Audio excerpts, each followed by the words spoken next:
Dimensions के advantages हमारी book में दो डिस्क्राइब किए गए हैं और हैं भी दो ही। तो उनमें से जो पहला है वो है to check the homogeneity of an equation.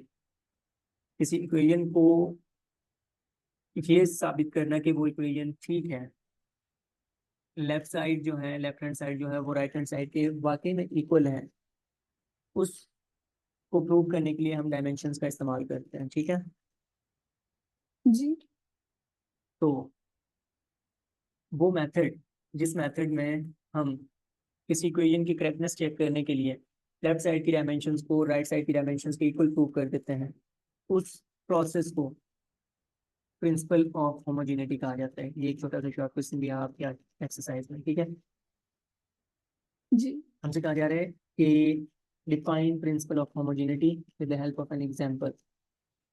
तो देखें, in order to check the correctness of an equation, किसी इक्वेशन को दुरुस्त साबित करने के लिए, ये चेक करने के लिए वो दुरुस्त है या नहीं है, तो we have to show that both sides of equation have the same dimensions। हमें ये बात साबित करनी होती है कि उस इक्वेशन की दोनों साइड्स पे जो डायमेंशंस हैं वो सेम है। ठीक है, अगर वो दोनों साइड की डायमेंशन सेम होंगी तो वो इक्वेशन करेक्ट होगी, otherwise the equation can not be considered as physically correct equation. अगर ऐसा नहीं है, दोनों साइड की डायमेंशन एक दूसरे के इक्वल नहीं है, तो वो इक्वेशन तो नहीं मानी जाएगी।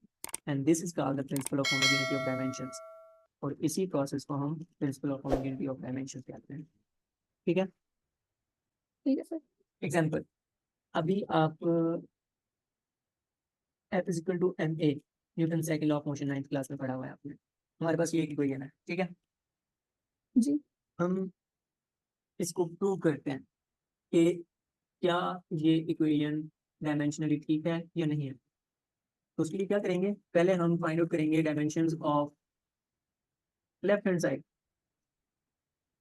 इस इक्वेशन की लेफ्ट हैंड साइड की डायमेंशंस फाइंड आउट करेंगे। लेफ्ट हैंड साइड पे फोर्स है, फोर्स की डायमेंशंस आपको पता है, अभी आप बता रही थी, वो है M L T inverse square.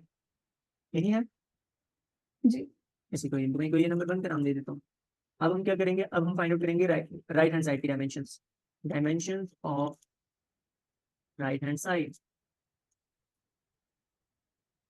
Right hand side पे एम और ए है। मास की डायमेंशंस होती हैं कैपिटल एम, और एक्सेलरेशन की डायमेंशंस होती हैं एल टी इनवर्स स्क्वायर। तो अगर हम इनको कलेक्टिवली एक डायमेंशन की फॉर्म में लिखें तो M L T inverse square, ये हमारे पास राइट हैंड साइड की डायमेंशन आ रही हैं। तो इस इक्वेशन को अगर मैं इक्वेशन नंबर 2 का नाम दूं, तो हमें इक्वेशन नंबर 1 और इक्वेशन नंबर 2 से पता चल रहा है कि लेफ्ट हैंड साइड की डायमेंशन राइट हैंड साइड की डायमेंशन के इक्वल है। That means F is equal to M A is a correct dimensionally correct equation. सही है, जी। ओके। इसी तरह आपकी बुक में एग्जाम्पल दी गई है कि V F is equal to V I plus A T. ये हमारी फर्स्ट इक्वेशन ऑफ मोशन हमने प्रूव की हुई है 9th क्लास में।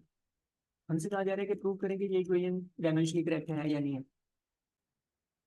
तो जब हम लेफ्ट हैंड साइड की डायमेंशंस फाइंड आउट करेंगे, तो हमारी लेफ्ट हैंड साइड पर है क्या, वी एफ। तो वी एफ वेलोसिटी है, फाइनल वेलोसिटी। फाइनल वेलोसिटी की डायमेंशंस क्या होती है, final L T velocity inverse. L T inverse. तो ये हमारे पास लेफ्ट हैंड साइड की डायमेंशन आ गई, इसको हम इक्वेशन नंबर 1 का नाम दे सकते हैं। इसी तरह हम डायमेंशंस फाइंड आउट करेंगे dimensions of right hand side. Right hand side पर हमारे पास क्या है, इनिशियल वेलोसिटी प्लस ए इंटू टी। इनिशियल वेलोसिटी की जो डायमेंशन हैं वो तो एल टी इनवर्स है, उसको ऐड करना है ए की एक्सेलरेशन की डायमेंशन क्या है, L T inverse square. L T inverse. जी। अब एल टी इनवर्स स्क्वायर को टाइम की डायमेंशन से भी मल्टीप्लाई करना है, तो यहाँ पर लिख देता हूँ मैं कि टी जो है ये डायमेंशन ऑफ टाइम। तो इस एल टी इनवर्स स्क्वायर को टी से मल्टीप्लाई करेंगे तो क्या बचेगा पीछे, L T inverse plus L T inverse, क्योंकि वो इनवर्स का स्क्वायर था और उसको मल्टीप्लाई किया जा रहा था टी पावर प्लस 1 से, तो वो +1 -2 -1 रहेंगे। ठीक है, जी।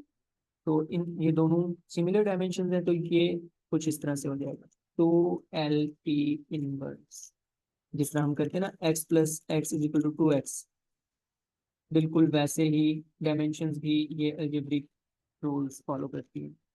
तो ये L T inverse plus L T inverse equal to 2 L T inverse. 2 एक नंबर है, डायमेंशन लेस कांस्टेंट है, तो इसकी कोई डायमेंशंस नहीं होती, तो हमें पता चला कि हमारी राइट हैंड साइड की डायमेंशंस जो हैं वो एल इनवर्स ही हैं।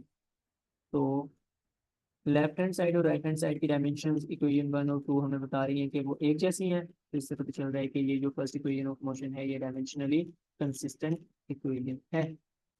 तो फर्स्ट एडवांटेज तक की बातें यहाँ पे कंप्लीट होती हैं। ओके, जी। कल मिलते हैं इंशाल्लाह। ओके जी, टेक केयर, अल्लाह हाफिज़। अल्लाह हाफ़िज़।